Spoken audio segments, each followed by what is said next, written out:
Welcome to the Circle Star Firearms and Outdoors podcast, your home for the latest products and news in the shooting sports, hunting, and the great outdoors. And now, here are your hosts, Jake Coffin and Jason Westmoreland. Hey everybody, it is Jake and obviously not Jason, so this is going to be a quality podcast coming at you from Circle Star Firearms and Outdoors, hitting at you live here on the internets.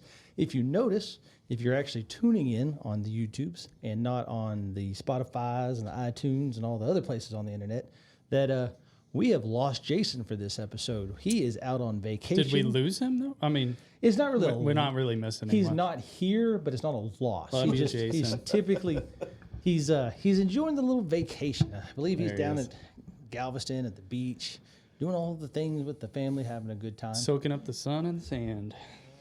He doing some shark fishing this time? No, I think they're just, family time goofing off. Okay.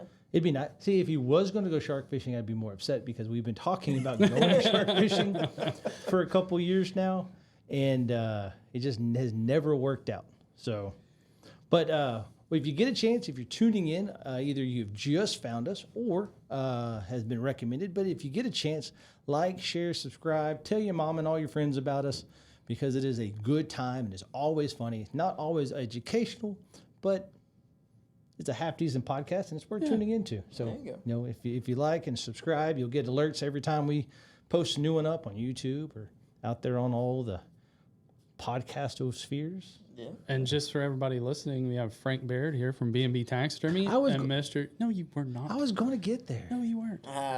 You sit on. You're a guest on like 3 of these, and now you think you got it down. I got this figured out, dude. I done sold 7 guns today.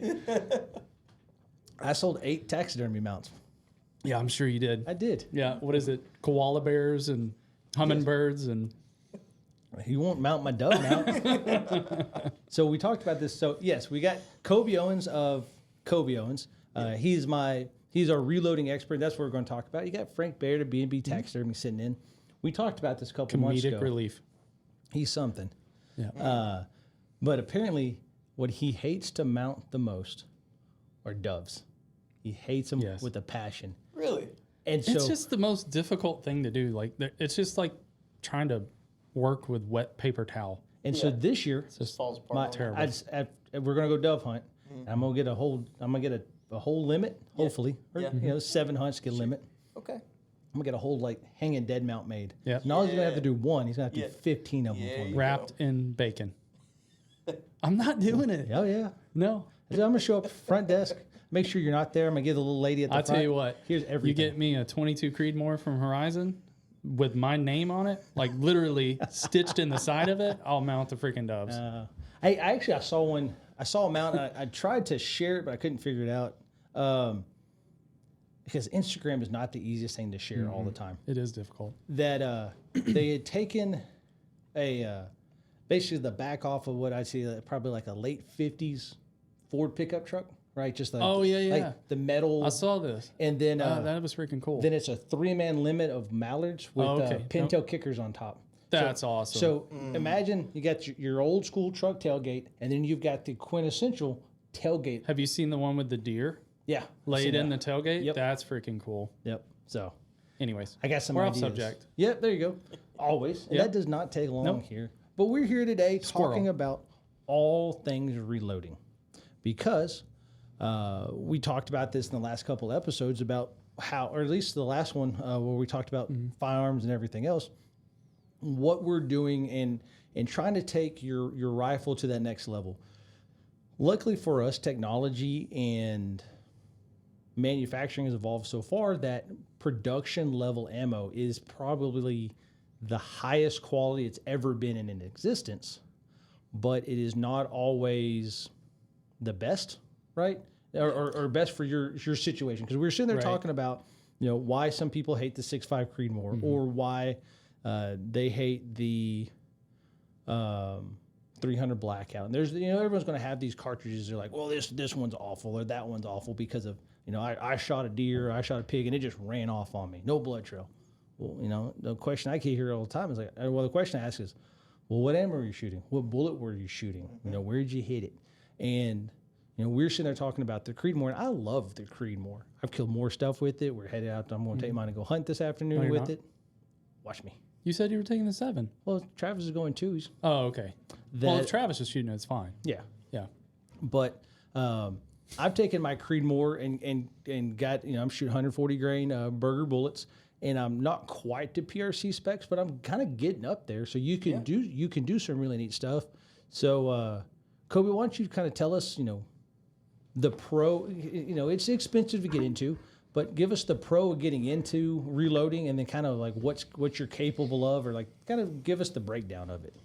So I guess, but to hit on your cartridge, and people don't like 6.5 Creedmoors, so much about it is impact velocity and bullet construction. Of course, everybody wants to ring, shot placement, this, that, the other. Kind of hit on an example where the 6.5 Creedmoor shines is with the 143 LDX. Not my favorite bullet in something like a 300 round. I can push a 212 up to 3,100 feet a second. It completely shatters, on anything less than, say 400 yards, because the impact velocity is so high. I think that's where you run into a lot of bullet failures, is on the construction of the projectile and what you're asking it to do at any given velocity. But so like how I got into reloading was just out of pure necessity. That's where a lot of people, I think, they get into it, is that they either you can't find an ammo, or it's obscure, or you're trying to do something specific. Yeah, you're trying to get the best quality ammunition you can, like factory box of ammo, something loaded by, your premiums. Would be Burger, Weatherby. Well, Nosler's loading some stuff now too. Yeah, they got some are. good stuff. I think they have a new bullet out that my mind will come back to it in a minute, that they won't let me have for reloading. You can only get it in factory ammunition. Yeah, it's made by Federal. I do know what you're talking about. It's the terminal. Oh, God. Well, there's the terminal scent. Yeah, I love that round. That's the a Federal. cool That's a freaking good round. bullet. Yeah, that's the bullet I was thinking of. Yeah, you can't get that. And then there's the trophy bonded. Oh, by Nosler. Nosler. Nosler trophy bonded. Yeah, I believe is if I think I'm correct. I wanted to play around with both those two bullets. But anyway, back to your factory ammunition. On like a good box of factory, when we're looking at doing a dope chart for, longer ranges than say 5, 6, 7, 800 yards, you really start looking at your extreme spread over the box. And factory ammo, you're doing good to get 50 feet a second extreme spread. That's because they're just loading it so fast. They're not weighing each individual Correct. cartridge. It's by volume, and you hope that somebody actually went in and checked it per each lot. So if you look on each box, there's actually a lot number. So this is something that also people come in, they buy one box from you today, they go out, sight the rifle in, they come back, they get another box, it's from a completely different lot, and it could shoot different. Your gun may hate that lot because the powder is adjusted just a little bit in there.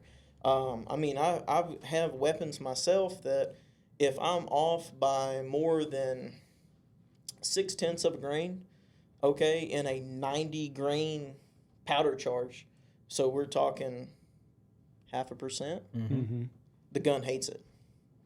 So just that little bit. That very, very little bit And of powder. there's quite a bit of variation in factory loads, I think. Yeah. Because they have a spec they're trying to stay between, and Sure. it's a wide range. Yeah. I think. And for those that are listening, if you've ever gone out and tried to adjust 0.6 of a grain, you're talking on the average, probably what he's shooting, 3 kernels of gunpowder. Yeah. Yeah. Yeah. I mean, you're talking. I mean, A kernel of gunpowder is especially the stick powder that I use for magnums, really any large rifle round. There's a few ball powders you can use, but for the sake of this, if you take like your mechanical pencil and you put out maybe, I don't know, like your standard that you would write with, that 1/8 of an inch sticking out or less. Yeah, and you probably break 1/16 it off, of an inch. Yeah, that's exactly what that kernel looks like. yeah. And so you're talking 3 of those. So just a teeny tiny amount. Yeah. I mean, especially if you're mass volume loading and you're loading to volume versus weight. Yeah. That's where that difference is coming Yeah. from. So that's what we're chasing, right? Is we're taking these variables out. Right.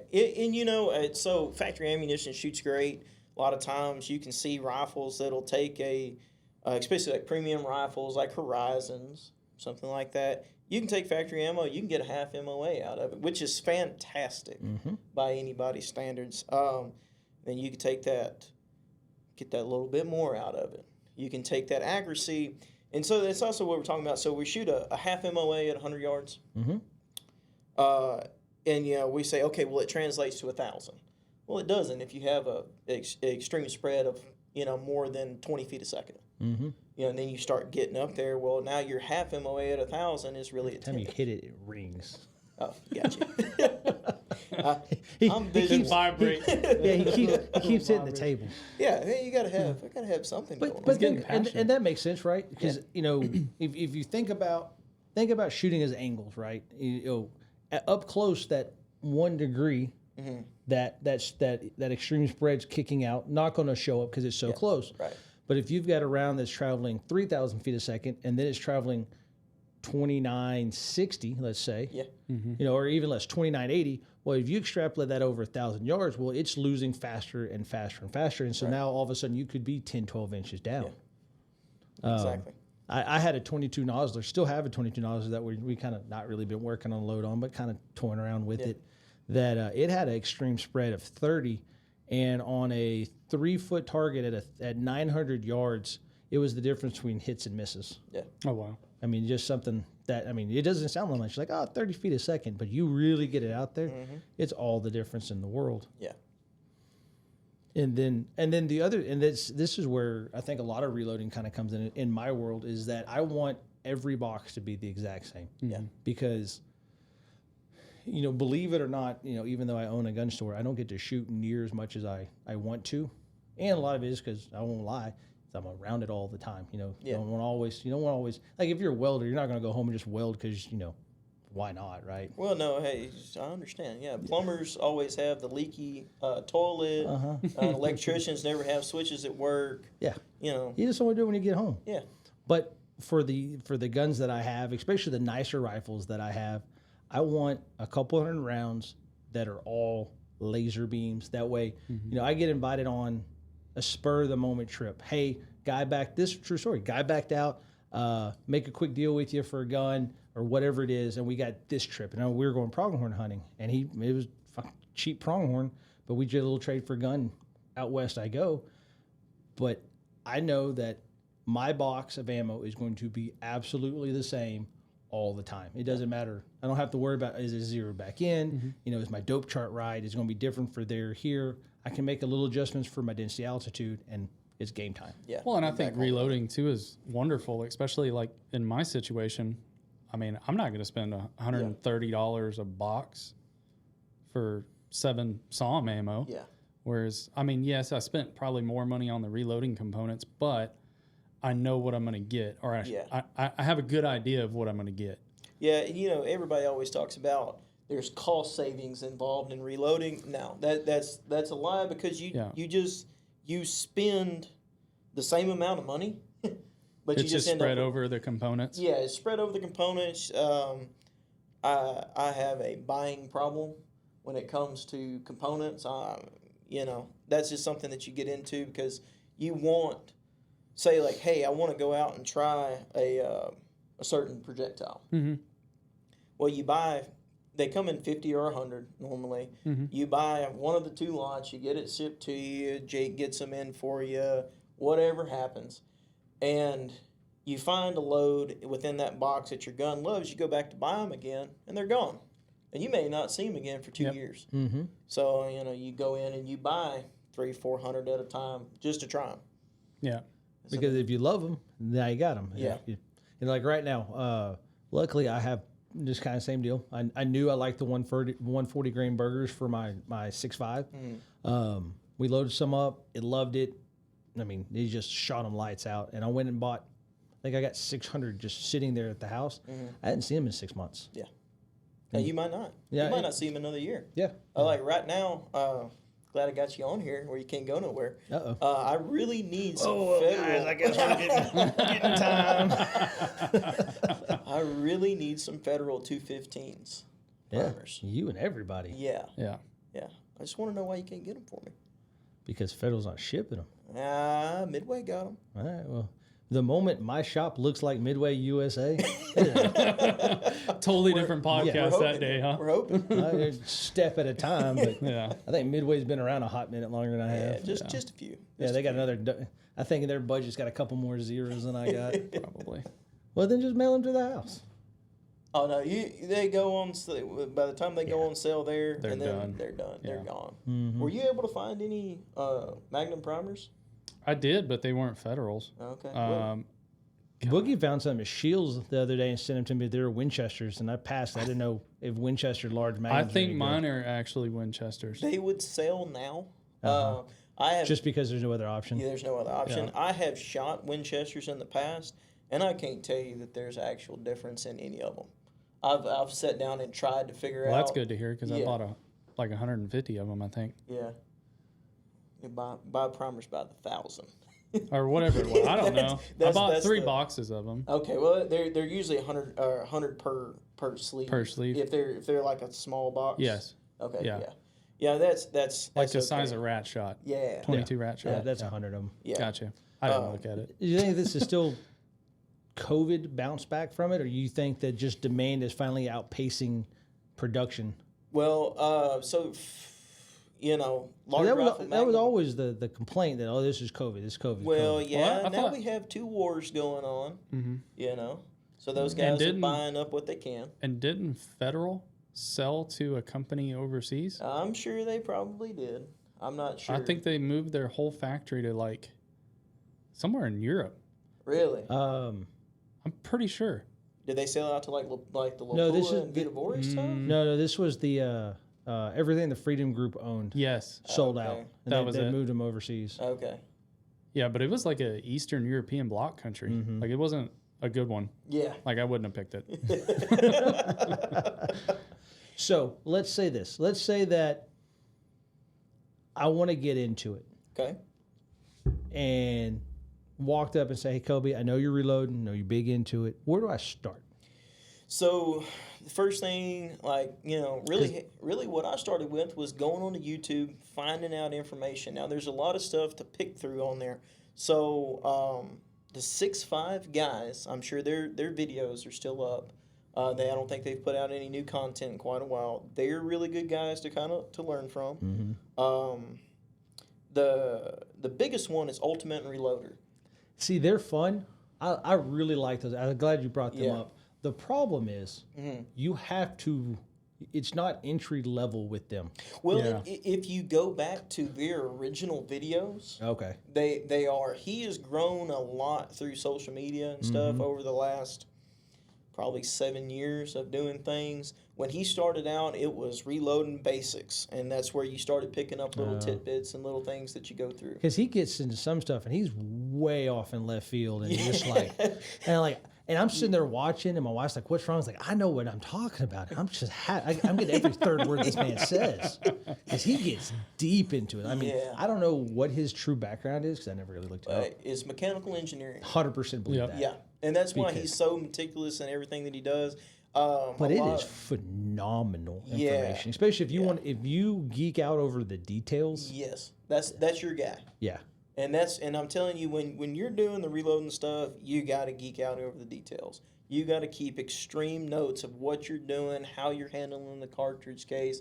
Case prep probably has more to do with your velocity extreme spreads than how much powder you put in it. Well, let's talk about that in a second.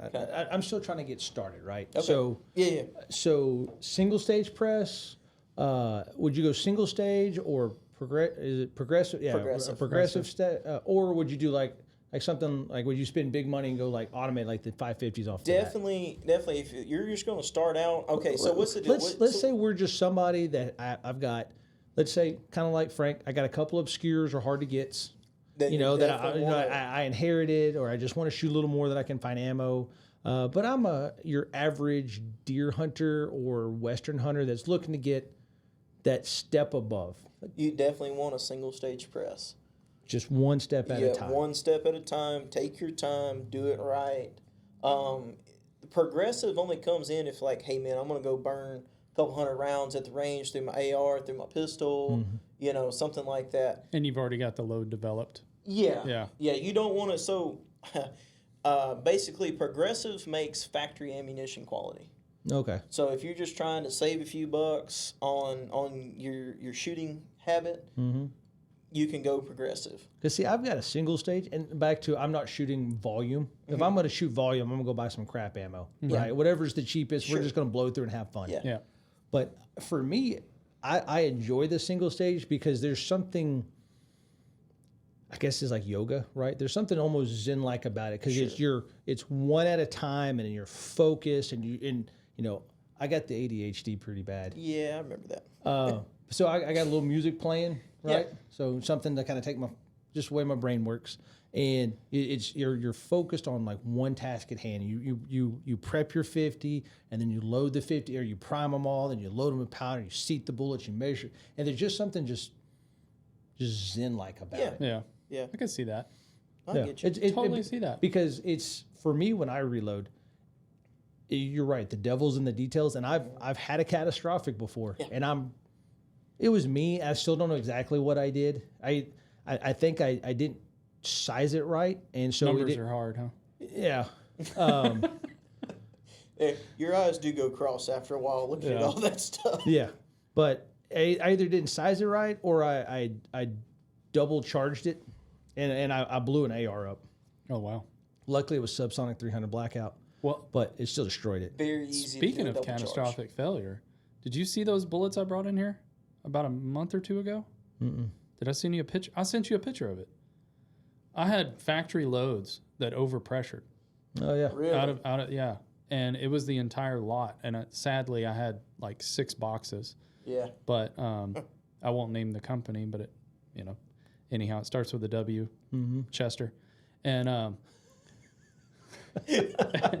anyhow, they actually I wrote a long email and they sent me 6 new boxes back, which I thought was cool. Yeah. But I mean, it can happen anywhere. Oh, yeah. Sure. And I think too with like the factory stuff, they're pumping out such a volume now to try and keep up. Going to happen. It's probably not consistent. Yeah. And probably like any factory, your product's only as good as an employee, and probably finding employees that care. Tough that dude might have had a bad day. Yeah. Speaking of that, though, True Velocity, the plastic case ammo, all their engineers are actually the ones out there running the machines on the floor. I've heard good stuff about that. Yeah, I have too. I have a question about the plastic ones. Can you reload that? No, that's a one. So it's a one and done? Yes. But see, here's what's cool about it, though. Historically, and this is absolutely off topic for what I'm trying to talk about in this podcast. Right. But that's all we do. When you actually create the brass, you're kind of limited to the way you can build pressure channels and how it pushes the projectile. Yeah, right. But now that we're able to either A, 3D print, or B, custom injection mold these rounds, that you can start creating custom pressure curvatures inside the cartridge that will make it more efficient, whether you needed to retard it a little bit or actually advance it a little bit, kind of like on a carburetor, that you can start doing some really, really wild engineering stuff on the inside of the cartridge. So that's go ahead. I was just going to say, going back to that, where you're talking about re-engineering a whole new thing, could they reload that new military cartridge with the double walled on the plastic? No. Yeah, once it's done, it's done. No, I get that. I understand that, but I'm the first time on the 277 Fury. Yes, on the 277 Fury. Yeah, that's running like 80,000 PSI, which is normally 20,000 above. Right. What we're talking about. Yeah, they can most definitely on the plastic. Yeah, that's kind of going to be the next big thing you see in the gun world. Is they're trying to get the barrel metals to withstand it. Okay, so I have a question. Okay, we're going down a little rabbit hole here, but I have another question about the 277.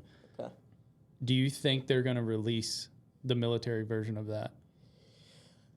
Where we're going to be able to get a component to reload an ammunition to 80,000 plus PSI? Supposedly, everything trickles down eventually. Yeah, but does it? Mm-hmm. I mean, is this the stop point where they're like, we developed this whole new thing? There'll always be something else. Yeah, they'll. I mean, you're probably right. Next thing.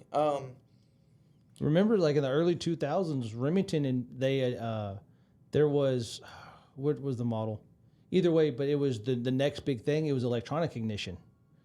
Oh, and I remember the that. pistol. It was a pistol. And there was a rifle. That was a special cartridge that was going to be more reliable ignition. Right. And it was going to change some stuff because you no longer had to use a primer. It was a high electrical volt, or basically a short, that would arc and it would set it off.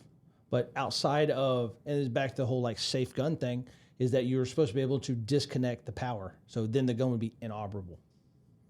Interesting. Interesting. That is interesting. They sold a handful of them to the civilian market, but it just... Yeah. Yeah. Weird. Yeah, you can get too weird too fast. Well, I think it would be awesome to shoot 80,000 PSI. I mean, because Jesus age, your velocities and I mean, you basically rewrite the book. Yeah. So if you're really interested in something like that, go check out it's Ultimate Reloader YouTube video of where they took a 308 up to 300 Win Mag velocities by overpressure. I think they took it up to like 120 psi. Holy crap. But they did But it held up in regular brass? Yes. But They didn't have to do anything special. Oh yeah, they did. Oh, They yeah. made okay. I was like- nothing special to the brass itself. The chamber. It's the chamber was cut so close to what Wow. the actual brass is that Interesting. it was able to take So it. that's how much play a factory rifle has in the chamber. No. Probably. Well, no. Yeah, factory rifle. Because you can't do that, obviously. no, you can't go definitely buy a Ruger off the shelf and do that. It'll blow up in your face. Exactly. Yeah. Around 65,000, 70,000 psi, it'll be done. That's that window. Yeah. Start piercing primers. That's another big deal when you start to. All right, so we've got our single stage reloading press.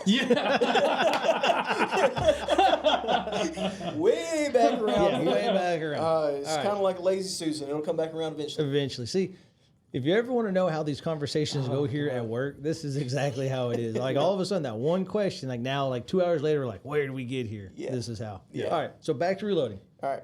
We got a single stage press. Okay. And you said the money is in the prep. yes. But I already bought, got- I bought size die from, that's what the box said.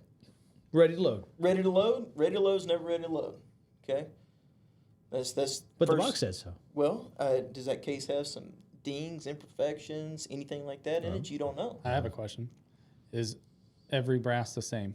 No, definitely not. There is definitely premium brass, there's middle grade brass, and there is low end stuff. All right, top of the top. Top of the top's Lapua. You don't get any better than Lapua brass, in my opinion. You get the longest reloading life out of it. Lowest to the low. Lowest of the low, I would go with Winchester. I didn't buy either one of those, by the way. Well, unfortunately for Lapua, they only do the most popular stuff out there. Gotcha. They're not going to go with the in-betweens like 7PRC is coming on, it's gaining steam Right. and stuff. They haven't even talked about releasing it to my knowledge at this See, point. I really like the Peterson and the ADG. Now, That's what I got, ADG. Those two companies are more like the niche. As soon as something comes out, those guys are on it. I reloaded some 28 Nosler with Peterson brass. I loved it. I didn't see any problem with it. See, I've had good success with their stuff. It seems like their brass is a little thicker. Yeah. Because you can push it a little harder. Yes. That's their kind of their claim to fame. And then you got ADG. But see, I think you're talking about my 28. Well, yeah, I loaded your 28 and I loaded my 28. Okay. But see, the problem was one of my many problems I had with that 28 and why I got rid of it is I think the chamber was too tight, and that brass does have to rebound. And since we were pushing it so hot and so hard, it was actually sticking to the case walls. Yeah. And so it wouldn't let it rebound. So you need you have to try this stuff out. There's no like, hey, just this is my one thing, right?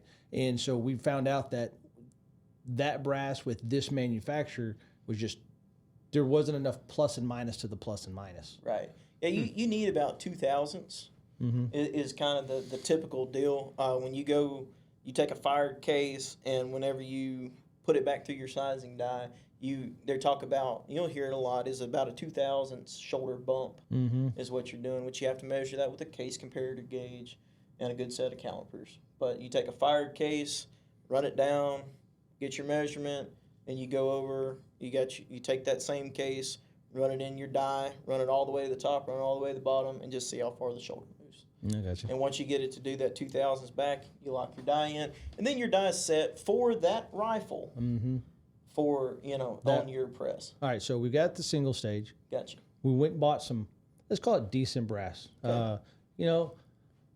I'm not chasing the high. We bought some Hornady. It's inexpensive. I bought 50 rounds of it. I'm hunting with it, but I want something just a little more custom to my gun. Yeah, that's a good medium on the road. You're not going to push speed with it.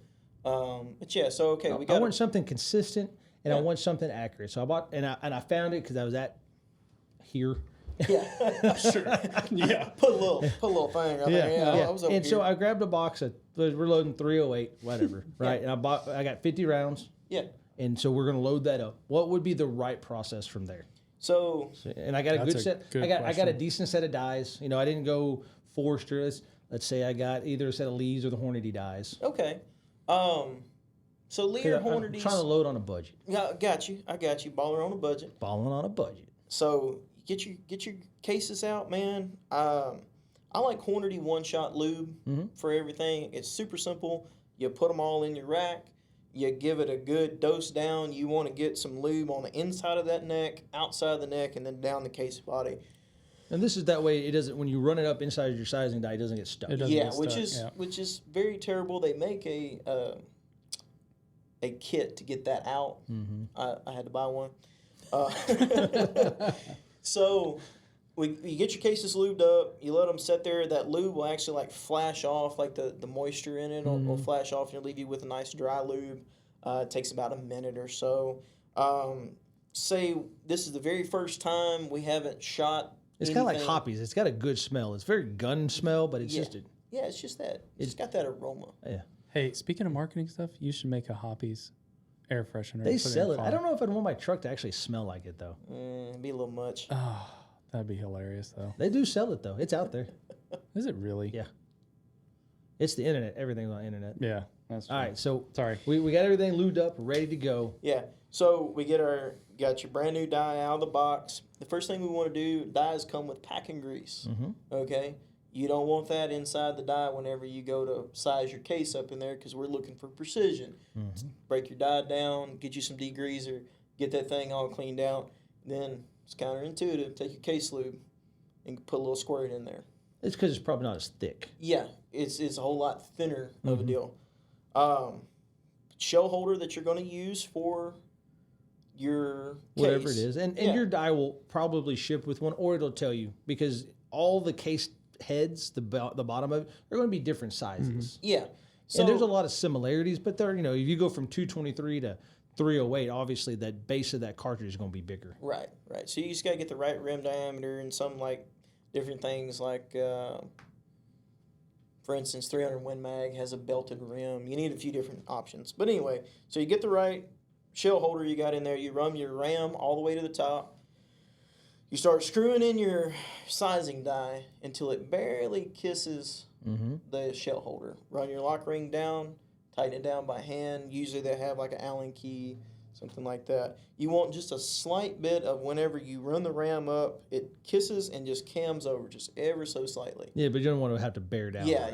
This isn't something a whole lot of force needs to happen. It's finesse. Yeah. Reloading is finesse. Oh yeah, and it's consistency. Like you don't want to. So we're going to take our unfired Hornady case, brand new out of the box. We've got it lubed up. We've got our sizing die installed. We're going to insert it in the shell holder, and we're going to go gently all the way to the bottom, and then all the way back up, and then you're done one. It's just a rinse and repeat. At that point, you got all 50 of them done. You want to take your calipers and you want to measure those 50 cases because we're talking Hornady here. It's not premium. Okay, Could be some inconsistency. there's probably going to be a little inconsistency in what you got. So then you can look at your reloading manual. Have a maximum overall trim length that your case has to be to fit inside the chamber. They're always going to be short of that. You can then go in and pick your shortest one, or within, let's say, 1,000th of your shortest one, set your trimmer up to go ahead and trim all your cases. My personal favorite's Ellie Wilson. The trimmer? Yeah, the trimmer. Okay. It is. What makes that one better than the rest? So it actually uses a bushing that Oh, okay. inserts the cartridge into it. That's like it's basically like putting your cartridge into a chamber, and then it sets it on top of a 2 rails, and then you have a micrometer adjustment at the back, and then you have a little turning wheel at the front to do the cutting. Oh, okay. Very square, very clean cut, very, very repeatable. And is that done by hand or is that done a power tool? No, well, you have the option to have a power adapter. I generally do it by hand because you can probably control it a little better. Yeah, you can. Because you're probably taking tenths of an inch. Yeah, we're talking in the thousandths of an inch. You're not hogging brass off the end of. You're just getting everything flush and sharp and clean. Yeah. We take it out of this thing. So there again, you do all 50. Get all your links within a manageable realm. You don't want to. If you have one that's too short, which I have seen it, you just throw it in the trash. Okay. Okay. You don't want to have to take all of them down to super short. To super short, because then you're not having actually enough bullet into the case. So you will have outliers in that lot of 50. Then you have a chamfer and deburring tool. So you're going to chamfer the inside of the case, and then you'll deburr the outside. That way, it's just more of a uniform hold. Yeah. So you have, and then you have a little bit. That way, you don't have too much or too little, right? Right. You don't want to have a gap here and then too much pressure that side. Sure. And in that, you're also breaking all those sharp edges. Okay. So you're not scarring the outer jacket of your bullet. Okay. That's the thing with like Hornady dies, Lee dies, RCBS, just standard full sizing dies, is you have no control over actually what neck tension you're getting. They're just making sure that you have plenty. Oh, okay. So neck tension can start to be like a deciding factor. But also putting that chamfer on there helps have a more consistent neck tension. Ultimate Reloader did a video on that one too. Okay. So here's one I have, because typically the next thing you do a lot is you'll either clean up or you'll square the primer pocket. Yeah. Do you worry about going in and actually measuring the flash hole, or do you just kind of let it be what it is? I let it be what it is.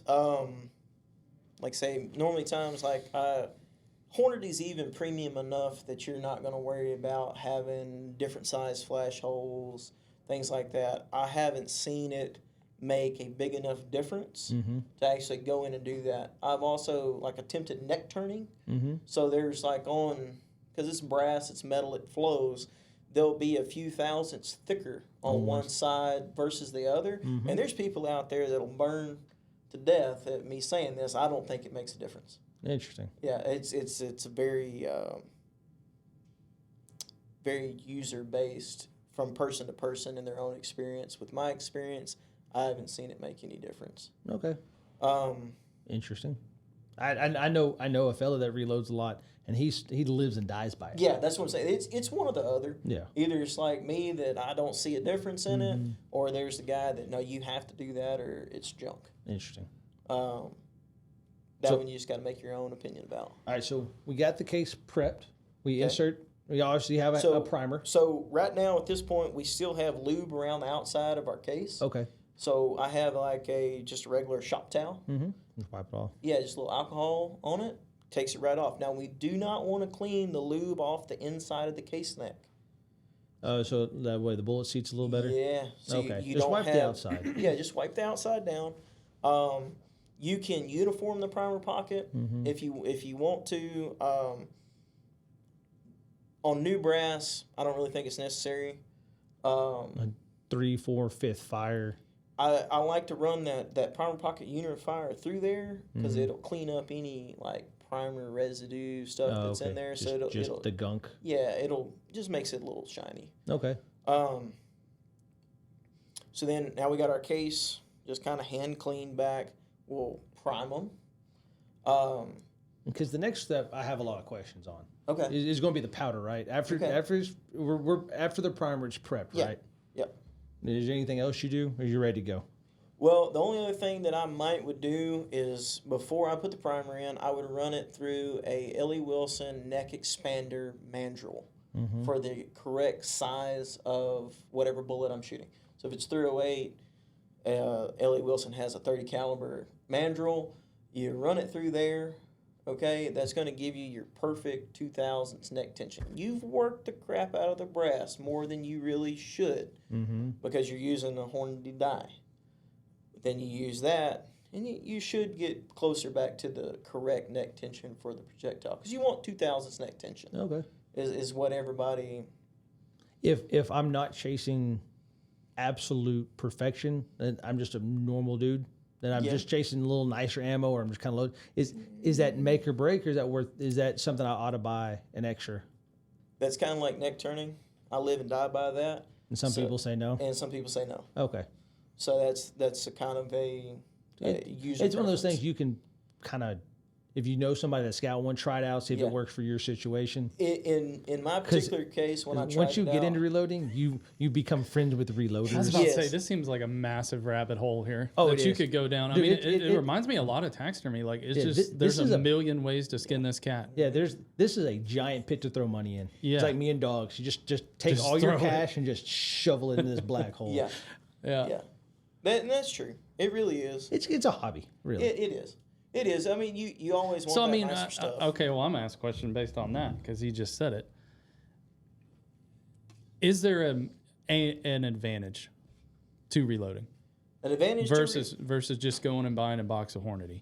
Yeah, but I can make my ammunition more consistent than ammunition that And you can buy probably off at a the shelf. further range. Oh, it definitely. That's the name of the game, right? Is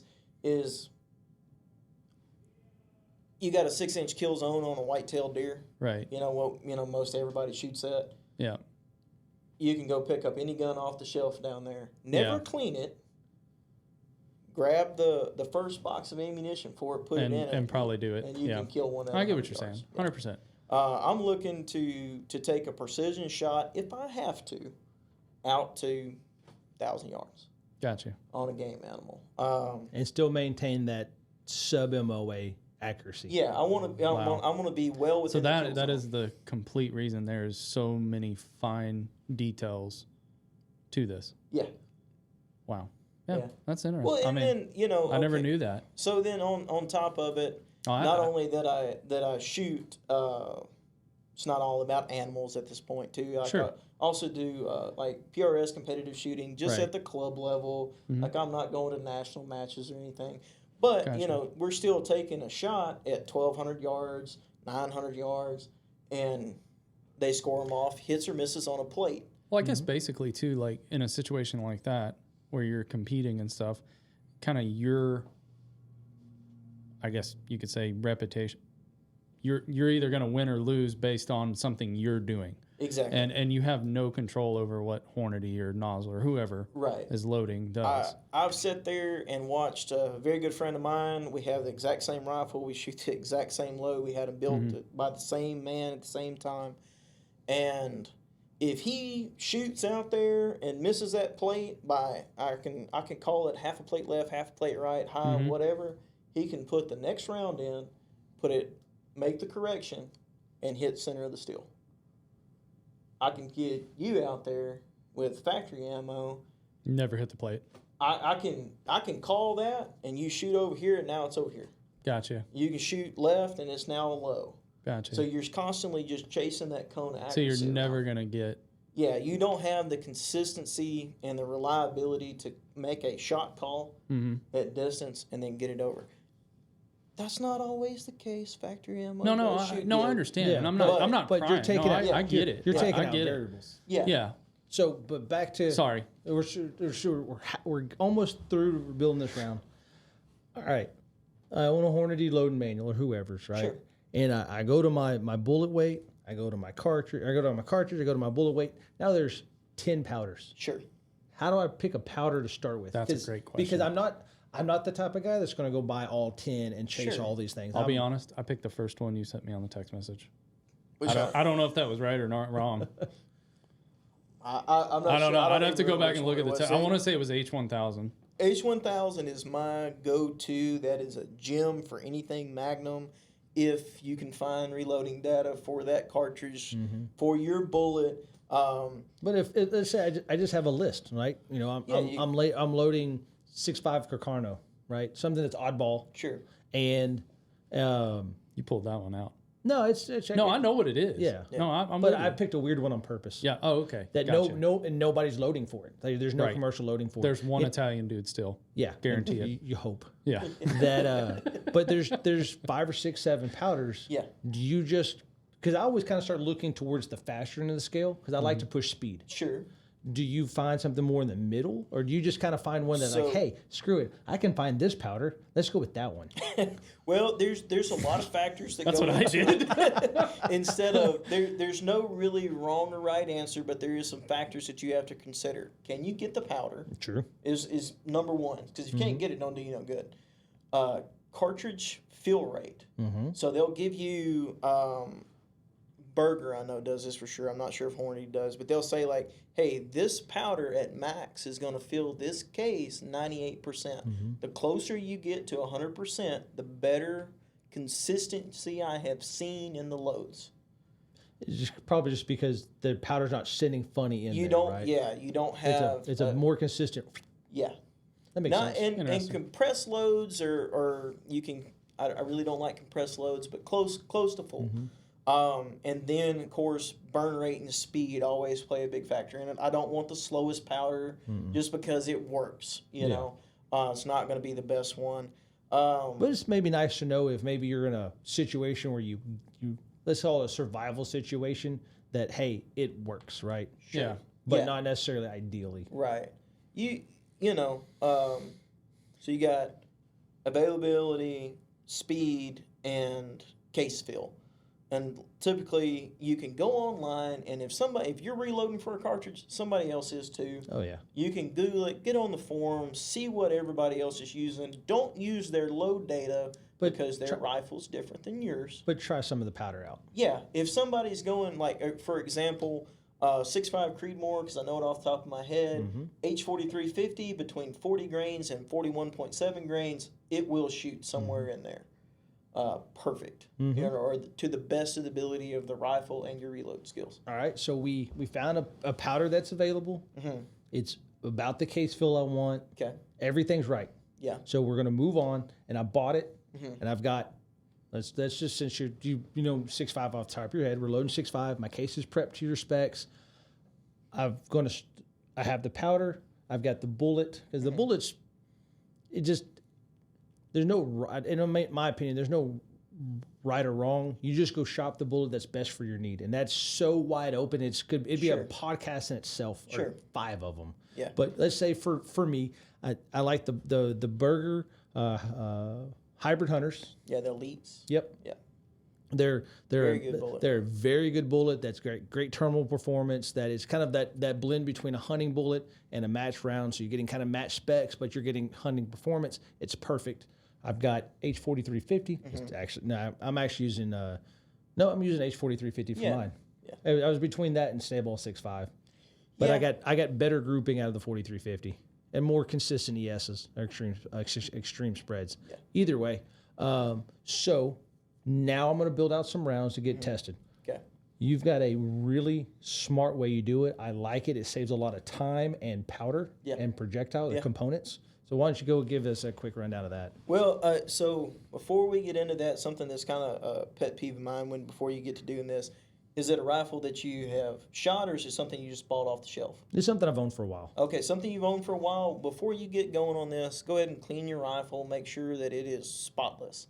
Have a little oil back in the chamber, that all your stuff. Back to taking out variables. Yeah. And what if it's a rifle I just left Circle Star with my brand new toy? Okay, so brand new toy. The first thing you're going to do, it has packing grease inside of it. You got to get that out of it, or you're going to screw up any chance of having accuracy anyway. And then for my method to work, you need to get, it's a barrel break-in process. So your barrel will speed up as it gets broken in. So you need to go get you 2 boxes. Just some this whatever. This is going back to the new bot gun. Right? Yeah, this is a brand new gun. I've got it home. I got it cleaned. You need to go put some rounds through it. You got to go put about 40 rounds through it. It helps if you have a Garmin or a Magneto speed, something to get the speed of your projectile, because you'll see it going like, okay, I'm running 2950, 2950, 2950. Okay, now I'm 3000. That's when you can start to do the reloading, what I do. Yeah. All right, so now we're caught up to speed. You got a rifle with a couple hundred rounds down it. You got a rifle with your barrel broken in and sped up. We have them both cleaned. Do you worry about the whole like shoot 1 clean, shoot 2 clean, or just shoot 40, clean it, rock on? All right, another podcast. Good God. I was about to say, a loaded question. All right, skip it. Skip it. Short answer. The short answer is I would rather see you shoot 1, clean it for 10 rounds, shoot 2, clean it for 2 rounds, then shoot, 3 for another one, clean it, and then shoot a box and clean it. Is what I'd rather see you do. That's a lot. Yeah, it is. That's like a 3 or 4 hour process. Yeah. Of doing something like that. You can't hurt the rifle doing it that way, but I don't think you... It seems like you gain some with your cleaning afterwards. So, like, if you're a few hundred rounds down the barrel, you clean the rifle up so much easier. Gotcha. So, anyway, all right. That was the shortest answer I could get. So, guns ready, cleaned up, lubed up, broke in. We've got everything ready to go. How do we start figuring out a load? Okay, so the very first thing you got to figure out is your cartridge base to tip. All right, so the book tells you on 6.5 Creedmoor it's 2.80 inches. Okay, that'll load through all your magazines, anything like that. If you would like, this is not a necessity, if you would like, you can find the lands of your rifle. Okay? And there's a couple videos and stuff out there how to do it. This is for super accuracy, basically. Yeah, well, This is taking it above that factory. Oh, yeah, for sure. Yeah, we're way past that. Yeah. Gotcha. You were trying to hone in what the jump to the lands needs to be for my rifle to function. If I'm hunting with it, I got to start 20 thou off. Got to. So that's going to be my baseline. I'm going to put a generic powder charge in my rifle, something, say, like 40 grains for this 6.5 Creedmoor. And we're gonna go 20 for 3 rounds. We're gonna go another 30 thousandth off, so 50 total, and then we're gonna jump back 30 for maybe 4 or 5 times, depending on how far actually your jump is going to be in your rifle. And then we're gonna shoot those at 100 yards and see which one of them groups the best. And then we're gonna take that one. Okay, we're gonna write all this down because we're taking really good notes. You can label your cartridge case with a Sharpie, and it'll stay for plenty of time to keep track of all this as well. So then we have our known base to tip length that we want to shoot. We're going to take the maximum powder charge, and we're going to label 10 cases 1 through 10. The maximum powder charge for 6.5 Creedmoor is like 41.7. So number 10 is 41.7. Hold on. Did we already shoot the jumped rounds? Yes. Okay. We shot the jumped rounds. And figured out which one? We found out which one shot the best. Let's say 20 thousandths off. So now we want to load it 2.78 inches. Sure. All right. So that one shot the best. Yeah. There we go. And so now we know how much we want to jump. Then we start working on what you're talking about. Correct. All right. So we start at the top, which is 41.7. Yeah. And then we're gonna bring it down by 0.2 of a grain per case. We're only gonna load 1. You can load 2, 3 if you want to. I typically only load 1 because I'm looking for a pressure node, and we're looking for. I don't change the grains that much, but I keep a consistent velocity. So 1 through 10. Interesting. Yeah, no, it's very interesting. So and then you shoot them in reverse. Smart. Okay, so that is smart. It is. Dude, I've done it. I'm like, I hate them because it makes so much sense. Well, because like I really hope he didn't come up with it. No. All Okay. the reloading guys so that much I've fun. ever seen, they've reloaded like kind of like what you're talking about, but they'll jump more. Yeah. And they're reloading like 3 at a time. Yeah. And then you're. I feel like you're wasting a lot more powder than what he's doing. Yeah. Yeah. Well, and you can find, this is the Scott Satterley load development test. The guy's a famous like PRS shooter in Oregon. Okay, the 6.5 guys that I was telling you about is actually the ones who got him on their YouTube and explained all this. And you have to have your reloading practices down to where everything's coming out to the where same. so where your powder difference is your only variable. Correct. All right. So we started at 41.7 because it's 6.5. Yeah. And we're down 41.7, 41.5, 41.3, 41.1, and so forth. How far you just go 10 down? I like to go 10. Because typically you're trying to chase speed too. Right, yeah. You're trying to get up there in the upper node. You'll find, so now we've got our 10 rounds, and we go out here. We shoot them 1 to 10 because also we're trying to make sure. Pressure. Yeah, we're looking for pressure as we go up. Yeah, you don't want flat primers. You don't want Sticky bolt lifts. You don't want pierce primers, blown primers. Yeah. If you're looking at the back of your case mouth and you see like an injector circle, that's actually brass flowing back into the injector pin. Oh, okay. Yeah. So now we're talking Back pressures. Yeah, a little bit sporty on the pressure, and you probably want to stop at something when you see stuff like that. Yeah. So we started at 1, which is now our lowest. Yeah. And so we start building up. And so what we'll start seeing is what? So you have to shoot these over like a high quality chronograph, like Magneto Speed, the Garmin. Garmin's by far now my favorite. Oh yeah. Now Lab Radar has came out with their new one. Is what it is. I've already bought the other one. The Lab Radar or the Garmin? The Garmin. Oh yeah. That's the same thing I got. No, I got the first Garmin. I know. Yeah. I played with it. If you go back, I did a factory reset real fast on it. Yeah, I know. No, they're awesome. Either way, so we got it set up. Yeah. And so now we're shooting these against speed, so we get good, high quality data. Yeah. And so now we're looking for 3. We go up 2 tenths, 2 tenths, and 2 tenths, so 6 tenths of a grain total. And we're looking for something in there that out of those 3 shells has the closest extreme velocity. Between a block of them. A block of them. And you will see this already. Like it's kind of hard to explain, but let's say that you're doing easy numbers. It's 1,000, 1,100, 1,120, 1,122, 1,125, 1,250, 1,300. Then all of a sudden, so you're looking for the outliers, basically. Well, that little teeny tiny group that over, let's say, a half a grain of powder, you changed 4, 5, 6 feet per second. Yeah. Because there's this little section right there. Sorry, I know I should let you explain it. No, I'm with you. But you have this little section right there that your gun, whether let's say you're loading and you're loading, and that the sweet spot in the middle of that was just for made up numbers 10 grains. Well, maybe you were going and your machine didn't measure perfect, and it spit 10.1 or maybe 9.9. Gotcha. But your gun liked this half a grain window with very, very little change. So it builds you in. I got you. It builds you in a margin of error. Yeah. So the freaking volume smart. of powder goes up, and the pressure doesn't change. Yeah. Now, and here's the thing with it too: if you can hit, say, you have that powder, 4350, and you switch to IMR 4451, if you can match the same speed that your pressure node was at, that powder, maybe a little bit different grainage, to get there, it'll shoot the same. Because your gun just likes that speed. whatever that PSI is.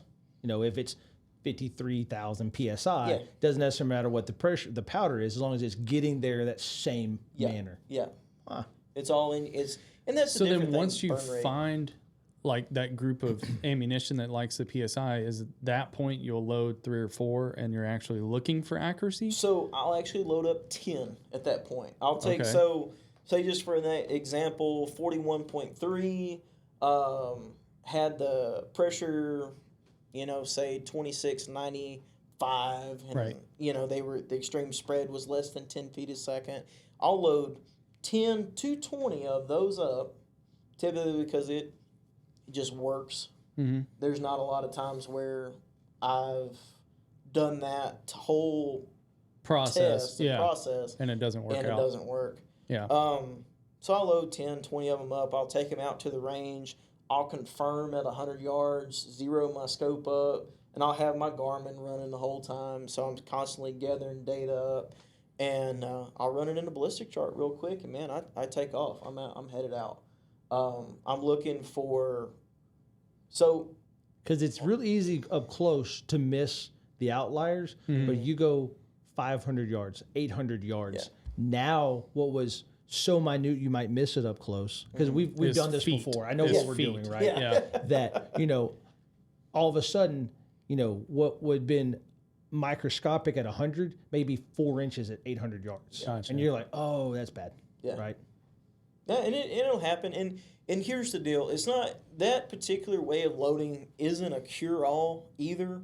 You can do your test where you have an extreme spread of less than 10 feet a second. You load up 20 of them, you're still going to have more outliers. You may jump to 15 feet a second, that kind of deal. And then if you shoot 100, you could end up with a case that some song came on while you were loading, you were singing along to, and whatever happened, and you just missed it. And Gotcha. you can still, there's still human error involved in it, but 100%. it seems to be the most repeatable way that you're able to do it. Man, but so the one of the ranges I got access to goes 900 yards, the other one goes to 1,100 yards. We got still about every 100 yards going out, and I'll just start putting. So I have a question, because you asked me an important question when you were asking me what I'm going to do with my rifle and round and everything. You were like, what are you looking for? And I said, half inch at 100. If I could get an MO8 inch at a 300, that'd be wonderful. And you're like, that's no problem. Well, are your steps different for that? Because honestly, to me, that it maybe sounds like I'm not shooting 900 yards or 1,000 yards. Yeah, but I when I reload something, I do it to where you're able to. Gotcha. Yeah, this way is the best, most accurate way for your rifle. So if your rifle is only capable of shooting an MOA at 100, but it still holds, less than 20 feet a second ES, I'll still take it to 900 yards. Like it's still going to be accurate enough. Yeah. But that's just, if that's the most accurate, I'll make the most accurate load for any given rifle. I have another question. Okay.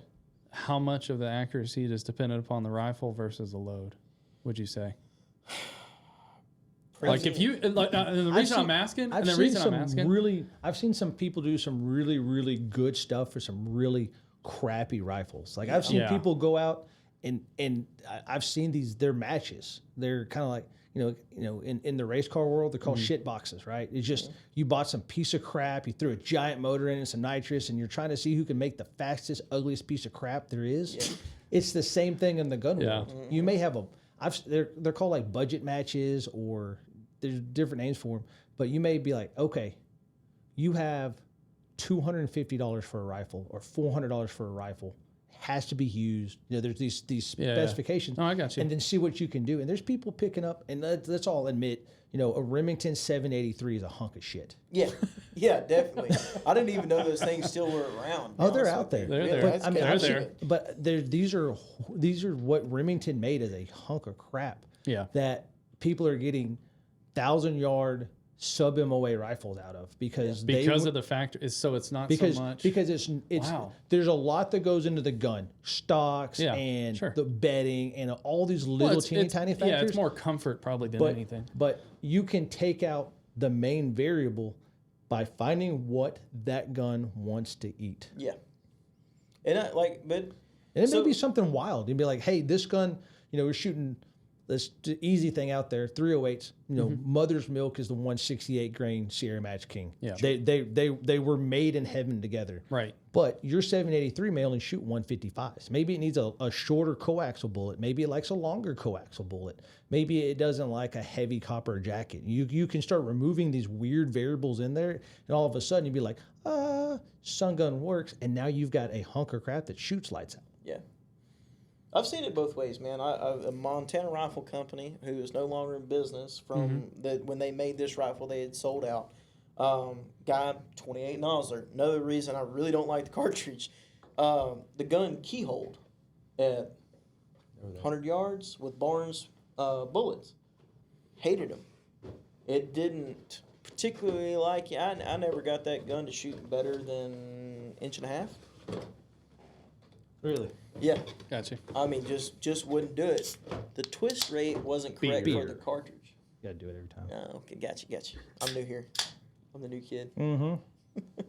All right, so it keyed hole, shot like crap. Yeah. And then? switch to a different bullet. I got it to do a reasonable accuracy, not nothing for what it should be. Mm-hmm. I have a Thompson Center compass, 300 Win Mag, that all day long with a Barnes 165, pushing 3,000 feet a second almost.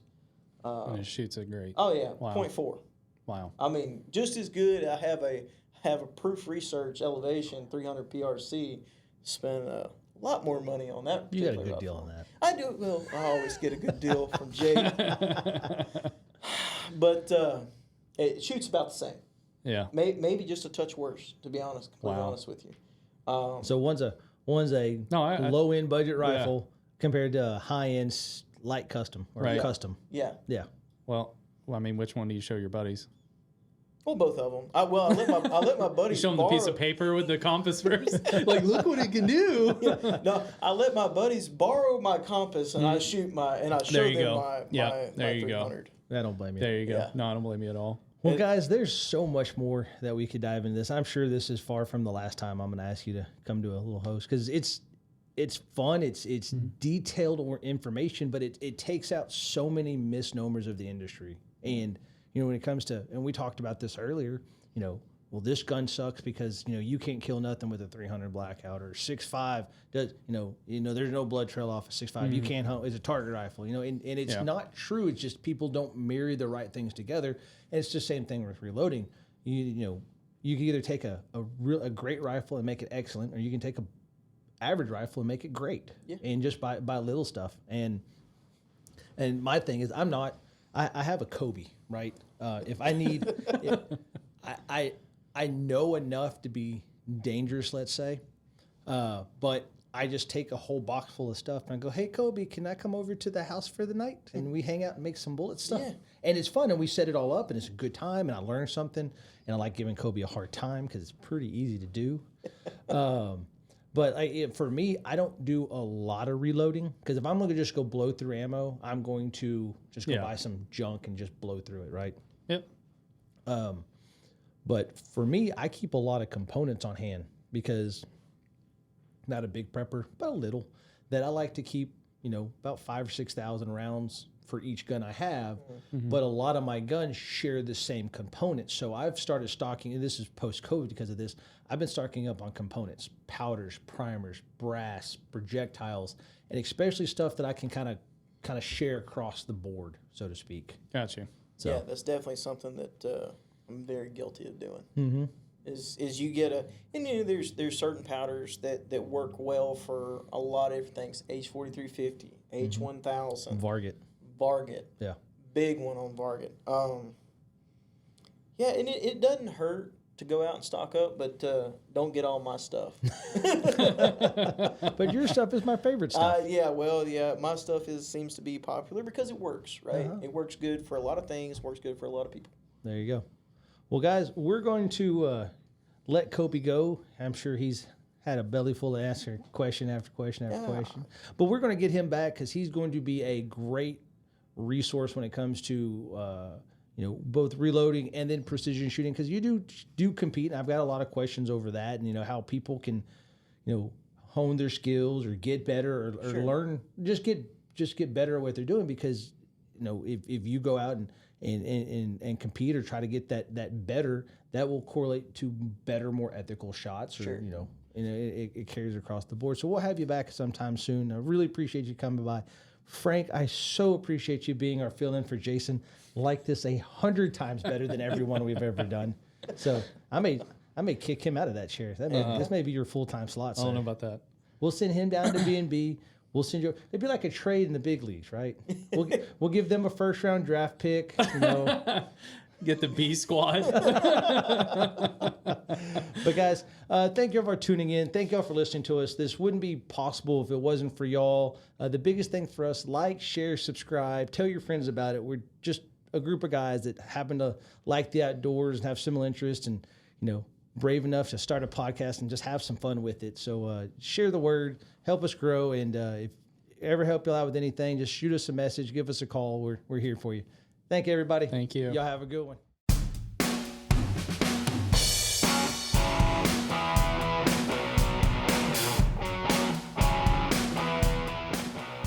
You've been listening to the Circle Star Firearms and Outdoors podcast with your hosts Jake Cawthon and Jason Westmoreland.